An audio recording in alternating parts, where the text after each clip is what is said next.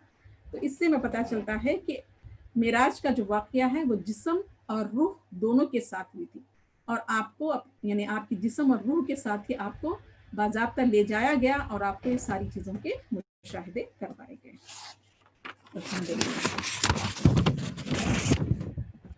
اور آپ دیکھیں گے خواب میں جو چیزیں دکھائی جاتی ہیں ان کی انکار کی ضرورت نہیں ہوتی ہے، لیکن جب آپ نے اس واقعے کو لوگوں کے سامنے بیان کیا تو پھر ان لوگوں نے اس کا انکار بھی کیا، مذاق بھی اڑایا، اور آپ سے ان لوگوں نے بہت سارے سوالات کیے اور ان سوالات کے آپ نے جوابات دیے۔ الحمدللہ۔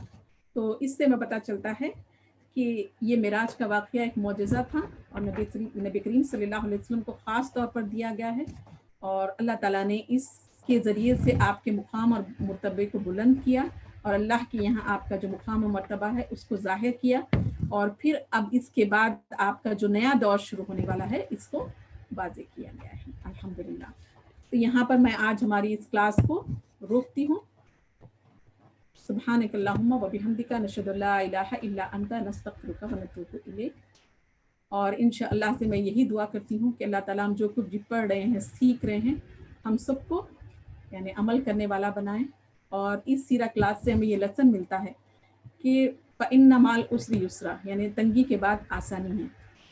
تو الحمدللہ اللہ سبحانہ و تعالیٰ یعنی تنگی کے بعد آسانی کا اللہ نے وعدہ کیا ہے، تو ہر تنگی کے بعد آسانی ہوتی ہے، اور اللہ تعالیٰ نبی کریم صلی اللہ علیہ وسلم اس سخت ترین تنگی کے دور سے جب آپ گزرے تو اللہ تعالیٰ نے اب آپ کے لیے بے حساب نعمتوں کا دروازہ اللہ نے آپ کے لیے کھول دیا، اور آپ کو یہ بشارت دی گئی کہ اب آپ اس کے بعد آپ کو یعنی ہر چیز آپ کے مقام اور مرتبے کو بلند کیا جائے گا، اور ہر نعمتوں سے دنیا اور آخرت کی اللہ تعالیٰ غلبے اور حکمرانی سے آپ کو نوازے گا۔ یہاں پر ہم اپنی بات کو ختم کرتے ہیں۔ وآخر دعوانا الحمدللہ رب العالمین۔ جزاک اللہم خیرا کثیرا کثیرا۔ السلام علیکم ورحمۃ اللہ وبرکاتہ۔